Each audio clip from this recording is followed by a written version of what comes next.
Assalamualaikum warahmatullahi wabarakatuh. Kami dari kelompok 3 yang beranggotakan Arisa, Delia, Dea, Anggi, Hapsoh, Sahlal, Indah, Jaysi, Mira, Sunandar, Alfarizi, Kirana, dan Vika ingin mempresentasikan tentang migrain. Migrain diambil dari bahasa Yunani, yaitu hemikrania, yang artinya nyeri sebelah kepala. Hemi artinya setengah dan kranium artinya tengkorak.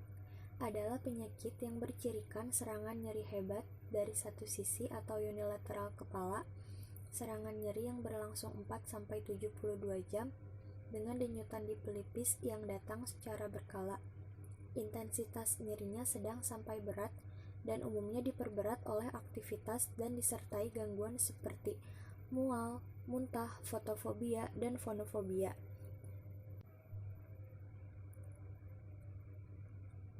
Yang dimaksud dengan fotofobia adalah kondisi mata terasa sakit atau tidak nyaman ketika melihat cahaya terang. Sedangkan fonofobia atau disebut juga sonofobia adalah ketakutan atau kebencian pada suara keras. Berikut ada klasifikasi migrain. Migrain terbagi menjadi 2 klasifikasi, yaitu migrain tanpa aura dan migrain dengan aura. Jadi, aura pada migrain dibedakan menjadi 2 macam, yaitu aura khas dan tidak khas. Yang termasuk aura khas adalah aura visual atau penglihatan, sensorik, dan bicara atau bahasa. Sedangkan yang termasuk aura tidak khas adalah aura motorik, batang otak atau brainstem, dan retina. Jadi di sini ada aura visual. Aura visual atau penglihatan merupakan aura yang paling beragam wujudnya. Contohnya seperti melihatan kilat atau kelap-kelip cahaya, pandangan menjadi kabur atau berkabut, melihat garis zigzag atau berwarna-warni, melihat titik-titik bulatan atau bentuk tertentu. Sedangkan aura sensorik, aura ini biasanya berupa sensasi seperti ditusuk-tusuk jarum atau pins and needles, dan kesemutan atau kebas yang bisa muncul di mana saja pada satu sisi tubuh lalu menyebar secara perlahan. Kemudian aura bicara atau bahasa. Aura ini ditandai dengan afasia, yaitu kesulitan untuk berkomunikasi dengan orang lain. Orang yang mengalami aura ini mungkin sulit untuk menentukan kata-kata yang tepat, sulit memahami tulisan atau ucapan, sulit berkonsentrasi, terlihat kebingungan, bicaranya seperti bergumam atau bicara melantur. Aura motorik ditandai dengan kelemahan pada salah satu sisi anggota gerak. Umumnya aura ini berlangsung kurang dari 72 jam. Namun pada beberapa pasien dapat bertahan selama berminggu-minggu. Aura motorik bisa terjadi bersama dengan aura sensorik. Kemudian ada aura batang otak.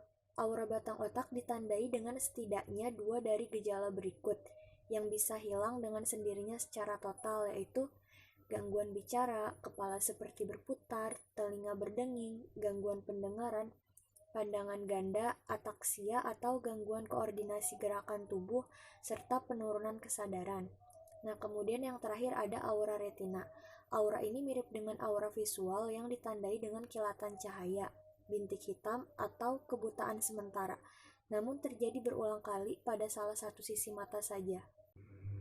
Kemudian di sini ada manifestasi klinik. Manifestasi klinik yang pertama ada fase prodromal. Fase prodromal adalah suatu tanda dan gejala awal penyakit.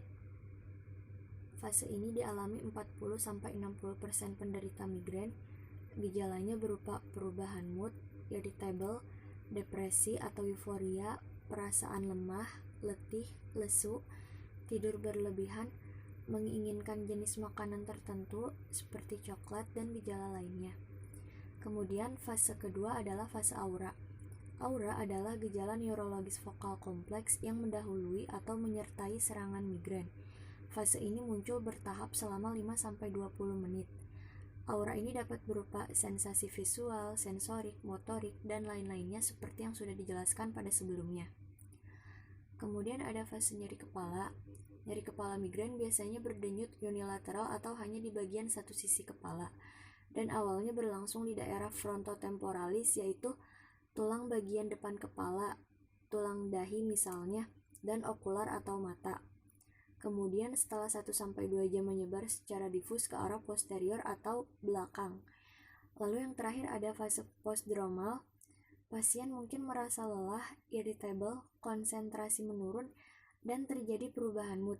Akan tetapi beberapa orang merasa segar atau euforia setelah terjadi serangan, sedangkan yang lainnya merasa depresi dan lemas.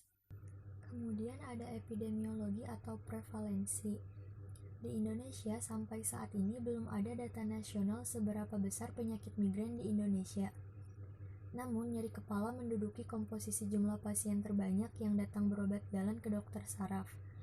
Di Medan pada tahun 2003 didapatkan 10 besar penyakit yang berobat jalan, di mana sepalgia menduduki peringkat pertama dengan presentasi jumlah 42%.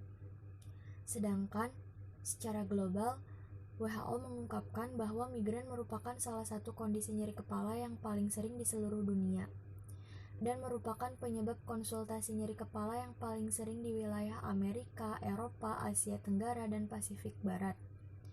Prevalensi migrain rata-rata mencapai 18%. Kemudian di sini ada etiologi.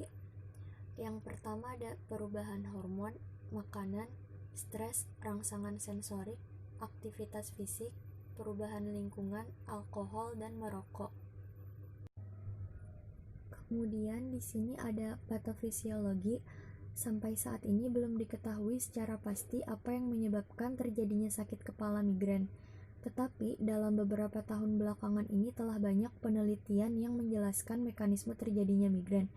Paling tidak ada 3 teori yang diyakini dapat menjelaskan mekanisme migrain, seperti teori vaskular, aktivasi sistem trigeminovaskular atau teori neurovaskular, dan teori cortical spreading depression atau CSD.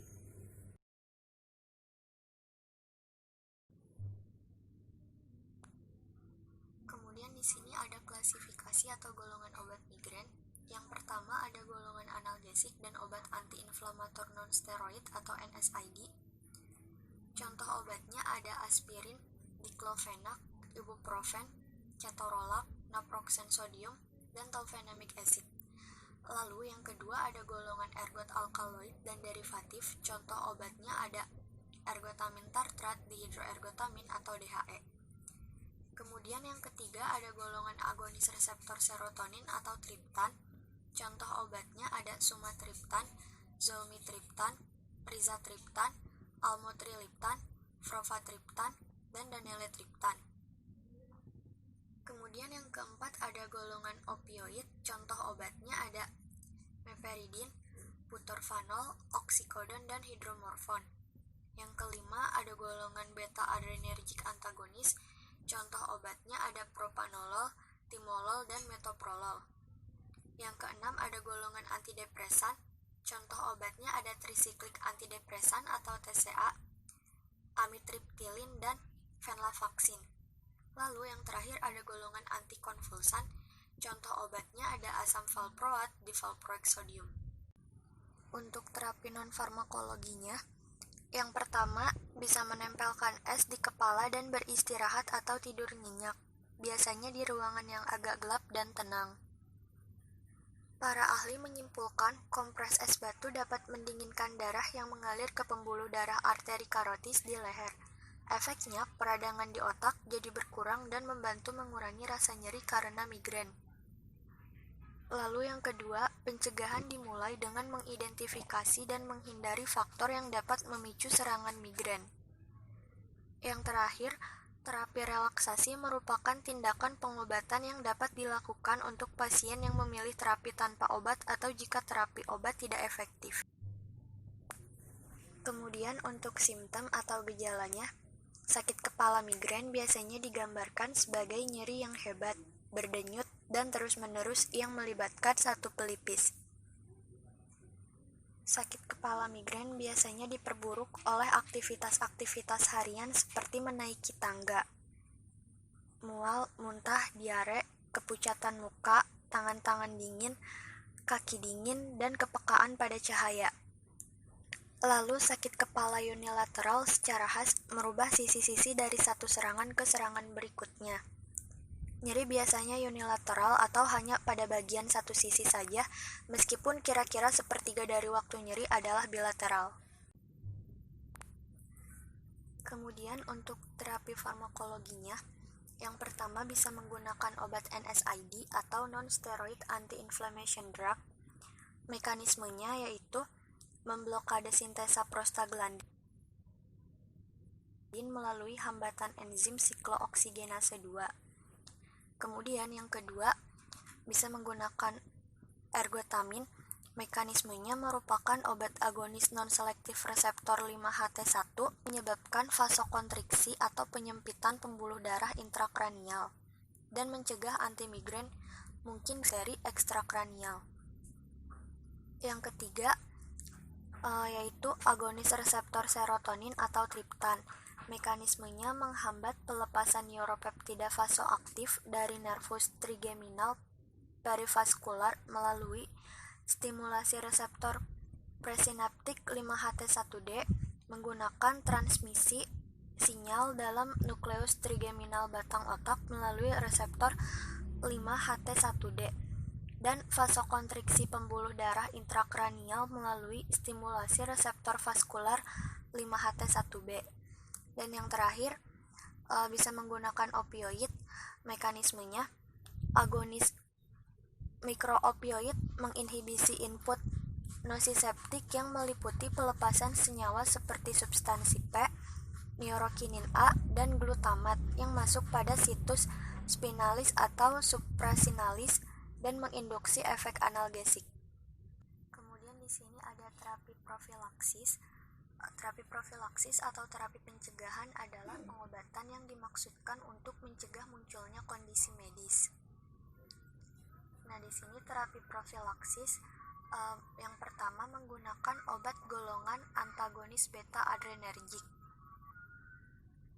Mekanismenya yaitu menaikkan ambang batas migren dengan cara memodulasi neurotransmisi adrenergik atau serotoninergik pada jalur kortikal atau subkortikal, mencegah dilatasi atau pelebaran arteri ekstrakranial, memblok pengambilan serotonin oleh platelet. Kemudian yang kedua menggunakan obat antidepresan. Mekanismenya yaitu meningkatkan senyawa serotonin dan norepinefrin di sistem saraf pusat. Yang terakhir, obat antikonvulsan.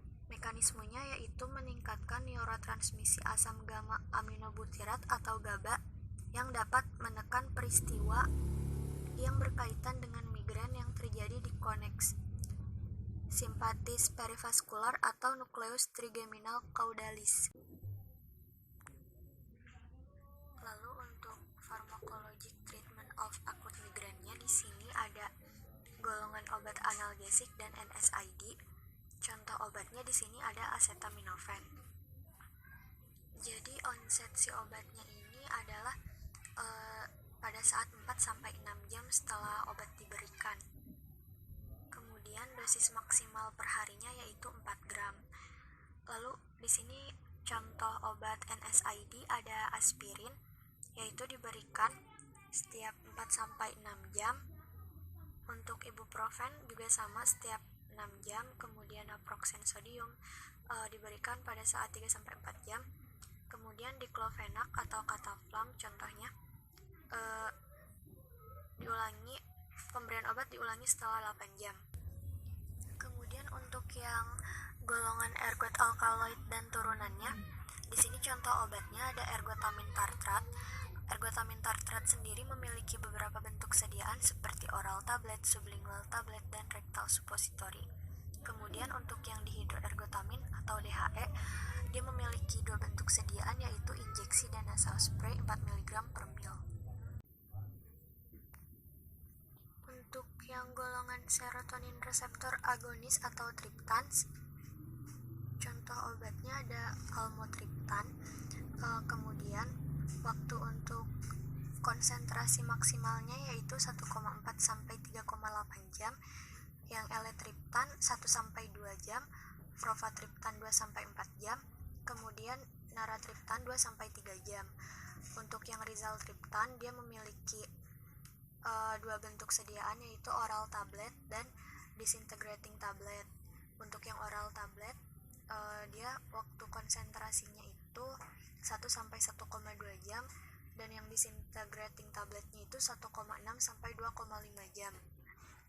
Lalu untuk yang sumatriptan, dia memiliki 3 bentuk sediaan, yaitu subkutan injection, oral tablet, dan nasal spray. Lalu yang zolmitriptan, dia memiliki 2 bentuk sediaan, yaitu oral dan disintegrating nasal. Untuk yang oral, waktu konsentrasi maksimalnya yaitu 3,3 jam, dan yang disintegrating nasalnya yaitu 4 jam. Untuk selanjutnya yaitu ada pengobatan untuk migrain akut, itu menggunakan opioid. Untuk obatnya sendiri yaitu ada hidrokodon dan acetaminophen, dan untuk brandnya ada Vicodin, Nerso, dan generik. Terus ada hidrokodon dengan ibuprofen, terus oxycodone, meperidin, dan tramadol. Untuk farmakologi profilaksis migrain yaitu ada beta adrenergic antagonis. Untuk contoh obatnya sendiri, kawan-kawan bisa baca, yaitu di situ ada atenolol, metoprolol, andolol, propanolol, dan timolol. Untuk indikasinya yaitu mengurangi frekuensi serangan migrain, hipertensi, angina, aritmia, profilaksis migrain, dan tiroksikosis. Selanjutnya ada antidepresan. Nah, untuk contoh obatnya itu ada amitriptyline dan venlafaxine. Untuk indikasinya efektif untuk profilaksis migrain, nyeri neurepati, dan sebagai obat pencegah migrain. Untuk efek sampingnya ada retensi urin, terus kelelahan, gelisah, mulut kering, penglihatan kabur, gangguan irama jantung atau aritmia sembelit. Lanjut untuk profilaksis untuk migrain yaitu ada antikonvulsan. Contoh obatnya ada topiramid atau merek dagangnya Tofamax, dan valproic. Nah, untuk indikasinya penyakit kejang, gangguan mental atau mood seperti fase manik pada gangguan bipolar, serta untuk mencegah sakit kepala sebelah seperti migrain. Selanjutnya ada profilaksis untuk migrain sendiri, ada obat NSAID atau non-steroidal anti-inflammatory drugs, yaitu ada ibuprofen, ketoprofen, naproxen, dan ada serotonin agonis atau triptan. Contoh obatnya provatriptan, naratriptan, dan zolmitriptan. Nah, obat antiinflamasi non-steroid dan serotonin agonis dapat digunakan juga sebagai profilaksis migrain. Nah, cukup efektif untuk mengurangi frekuensi, keparahan, dan durasi serangan migrain. Migrain, kita mengedukasi ke pasien dengan diagnosa migrain itu disarankan untuk diet, olahraga, dan hindari pencetus serangan migrain. Nah, serangan migrain itu ada 3, ada ringan sampai sedang, ada yang disertai mual, muntah, dan diare, ada yang berat. Nah, yang ringan sampai sedang itu pengobatannya itu pertama itu dengan aspirin. Aspirin bisa dengan acetaminophen atau paracetamol, bisa dengan obat golongan NSAID. Itu contohnya yang golongan NSAID itu ibuprofen sama acetaminophen. Lalu ada obat antiemetik jika disertai mual. Lalu selanjutnya kombinasi analgetik. Analgetik itu kan pereda nyeri, itu bisa dengan PCT. Nah, PCT dikombinasi dengan tramadol. Biasanya tramadol itu harus dengan resep dokter karena tramadol termasuk golongan obat untuk meringankan rasa nyeri, golongan narkotika. Lalu selanjutnya jika responnya itu adekuat atau responnya itu menyetujui obat itu di dalam tubuh, nah tahap selanjutnya itu disesuaikan dengan pengobatan migrain. Lalu dengan yang disertai mual, yang kedua itu setelah mual, muntah, dan diare, dia pengobatannya pakai antiemetik dulu, atau obat mual, domperidon, lalu pakai anti migren itu ada obat paracetamol, aspirin. Lalu ada yang non oral tuh berarti dia nggak lewat mulut ya, nggak diminum, tapi dia lewat nasal biasanya itu lewat hidung dihirup, sama lewat subkutan dan sublingual di bawah lidah, subkutan di bawah kulit. Lalu setelah frekuensinya itu lebih dari 3 kali sebulan, lamanya itu lebih dari 48 jam atau 2 hari berturut-turut. Nah, selanjutnya dipertimbangkan terhadap pencegahan migrennya. Untuk obatnya itu dipertimbangkan lagi. Lalu untuk yang berat itu langsung dikasih triptan nasal yang lewat hidung. Bisa juga dengan opioid itu kodein plus analgesik. Nah, bisa juga dengan butopanol. Nah, jika dia frekuensinya lebih dari 3 bulan atau lamanya lebih dari 48 jam 2 hari, dia dipertimbangkan lagi ya terhadap pencegahannya. Lalu selanjutnya itu yang di berat itu diobatin dengan opioid yang lebih kuat. Itu ada Proposicfen, ada oxycodone. Lalu ada juga yang kortikosteroid, itu prednison. Nah, dia juga kalau misalnya frekuensinya lebih dari 3 kali sebulan itu lamanya, dia diobatinnya itu butuh pertimbangan lagi. Jadi jika frekuensinya dia itu lebih dari 3 kali sebulan atau lamanya itu selama 48 jam atau 2 hari, dia harus dipertimbangkan terhadap pencegahan si obat anti migren ini. Status migren ada jika obat bebas gagal tidak terobati, sama jika obat anti migren gagal atau dia tuh muntah sehingga dehidrasi. Nah, jika obat bebas gagal atau tidak terobati, ada 2, muntah dan tidak muntah. Yang tidak muntah itu bisa diobati dengan oral, nasal, rektal, subkutan, dan DHE. Nah, oral itu nanti dia bisa diobati dengan obat yang paracetamol, ibuprofen. Yang nasal dia bisa diobatin dengan triptan. Rektal tuh di bawah di dubur, subkutan tuh di bawah kulit. DHE itu dihidroergotamin, gitu, yang obat golongan ergotamin ya. Terus jika dia muntah, dia itu diberikan kontrol injeksi metoclopramid ya, obat mualnya. Terus ada penotiamin, itu bisa juga pakai rektal. Yang triptan itu bisa juga itu dia nasal atau enggak injeksi. Lalu yang jika obat anti migrena gagal, dia itu di MRSC itu magnetic resonance spectroscopy. Jadi dia seperti di ronsen kepalanya, di bagian kepala. Nanti dia lihat dia itu terdapat dehidrasi gak akibat muntahnya atau abortif. Nah, kalau terdapat dehidrasi itu dikontrol muntahnya, dia diobatin dengan obat metoclopramid, bisa juga dengan penotiazin.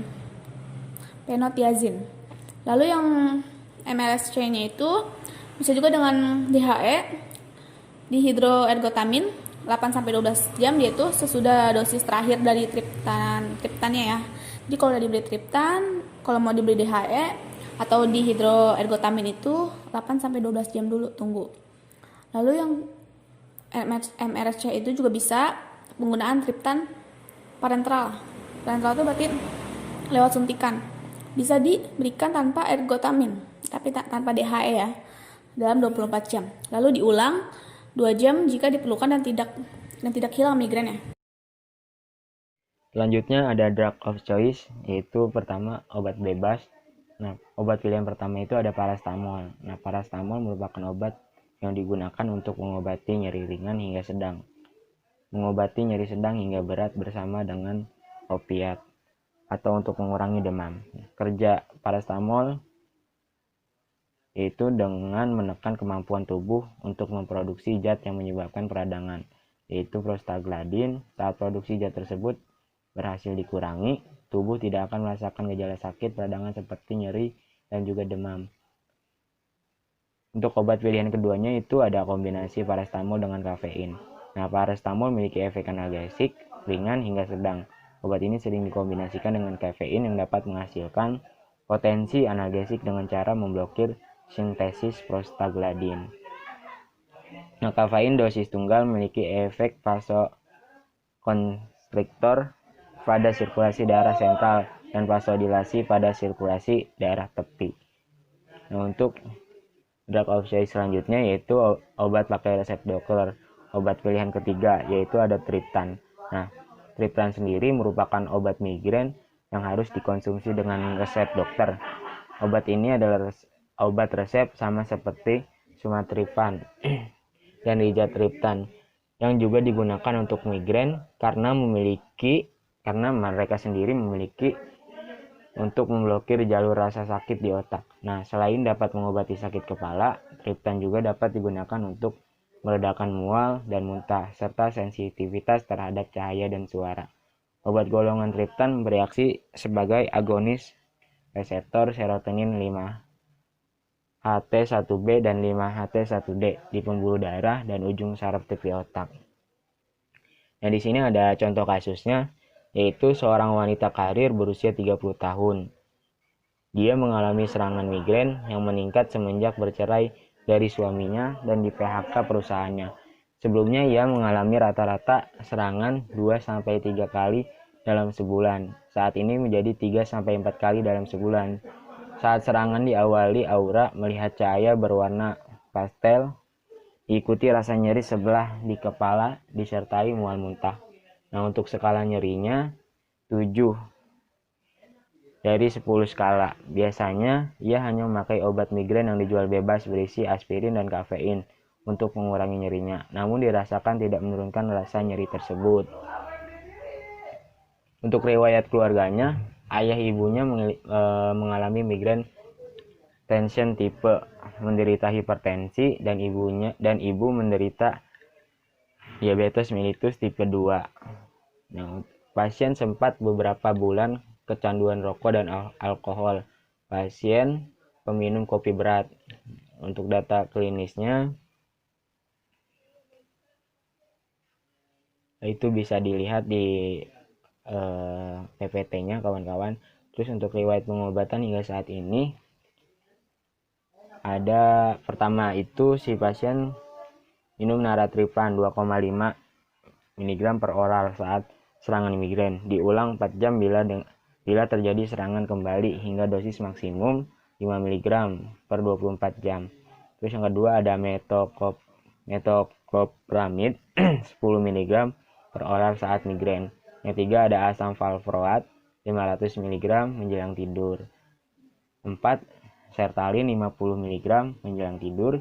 Yang kelima, pasien sempat mengganti natriptan dengan Cavergot, tetapi efeknya tidak dirasa lebih baik. Jadi pasien kembali menjalani terapi dengan naratriptan. Untuk analisis kasus, penyelesaian kasus dengan menggunakan metode SOAP, yaitu subjektif, objektif, assessment, dan plan. Pada kasus ini adalah sebagai berikut. Pertama, untuk subjektifnya sendiri, namanya tidak ada, jenis kelaminnya wanita, usia 30 tahun, alamat juga belum jelas, untuk pekerjaannya wanita karir. Nah, untuk keluhan utamanya, si pasien tersebut mengalami serangan migrain yang meningkat sejak bercerai dengan suaminya dan di PHK perusahaannya. Sebelum ia mengalami rata-rata serangan 2-3 kali dalam sebulan, saat ini menjadi 3-4 kali dalam sebulan. Nah, saat serangan diawali, Aura melihat cahaya berwarna pastel diikuti rasa nyeri sebelah di kepala disertai muntah. Nah, skala nyerinya 7 dari 10 skala. Untuk objektifnya, data klinis. Pertama ada berat badan yaitu 78 kg, tinggi badannya 165. Untuk parameternya, di situ ada tekanan darah, denyut nadi, nah respiration rate, dan ada suhu tubuh. Di situ normal semua. Untuk asesmennya,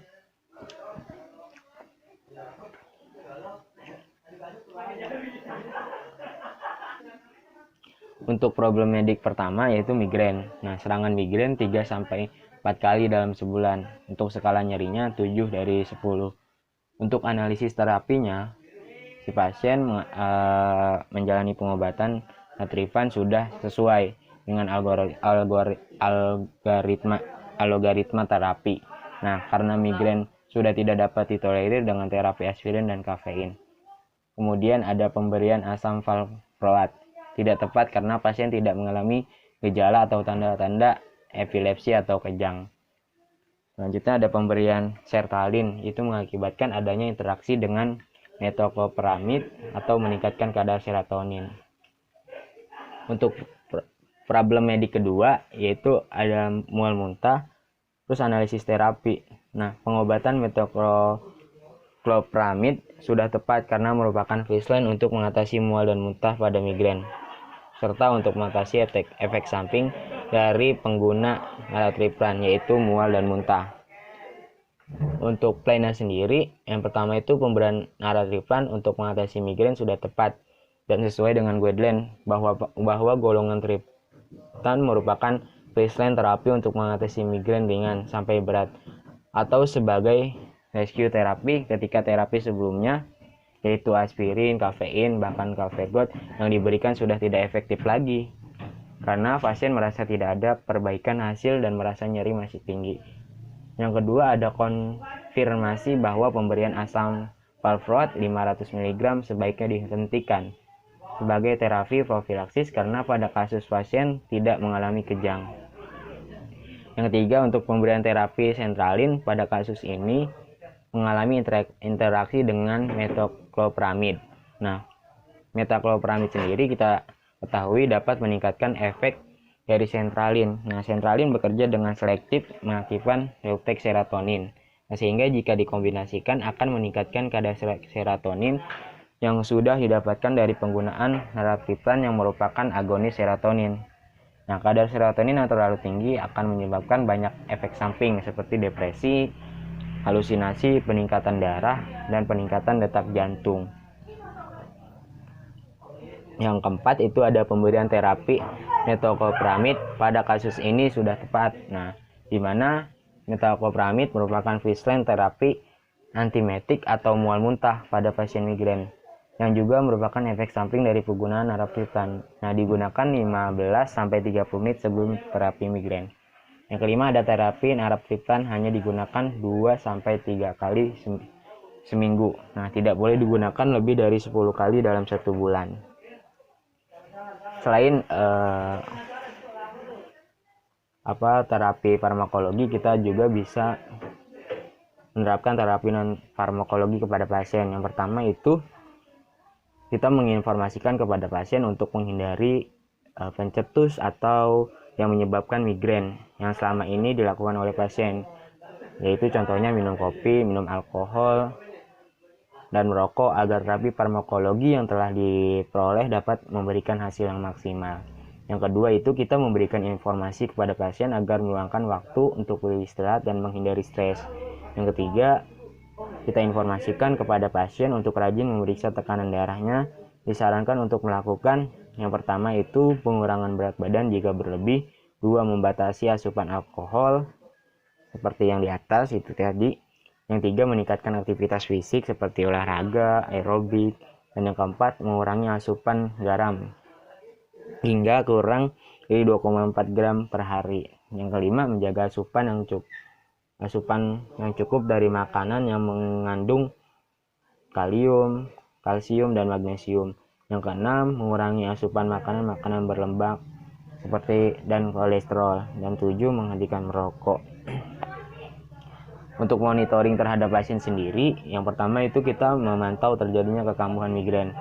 Terapi diberikan untuk dapat mengurangi serangan migrain yang awalnya 3-4 kali per bulan dapat berkurang frekuensinya hingga tidak terjadi kekambuhan lagi. Yang kedua, kita bisa memantau skala atau tingkat nyeri yang dirasakan pasien.